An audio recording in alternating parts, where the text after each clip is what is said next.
Une nouvelle journée de grève dans les ports français où l'activité a été fortement perturbée. La CGT, syndicat majoritaire du secteur, s'oppose à la privatisation des activités de manutention. Le projet adopté ce matin en Conseil des ministres est censé rendre les ports autonomes plus compétitifs. Anne Bourse, Olivier Thiette.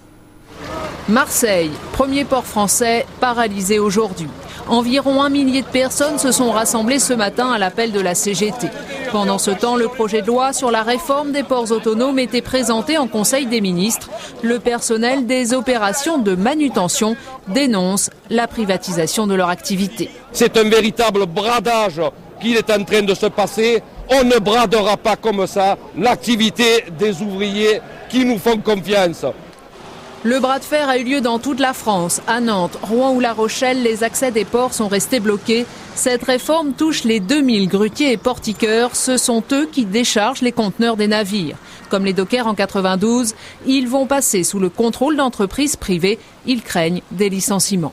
Qu'ils arrêtent de dire qu'ils vont encaisser tout le monde. Moi j'ai connu la réforme en 92, on a perdu des emplois. Et là on perdra des emplois. On sait pertinemment que les entreprises de manutention, les opérateurs, n'auront pas les moyens de reprendre tous les personnels du port.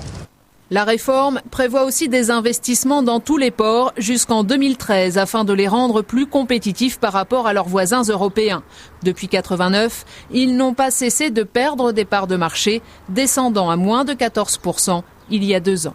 Il s'agit simplement de mettre les ports français au niveau européen pour faire en sorte que ces dizaines de milliers d'emplois ils soient dans notre pays.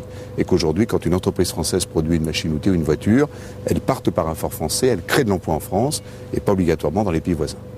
Le projet de loi sera discuté en mai à l'Assemblée. La concertation se poursuivra jusqu'au 31 octobre.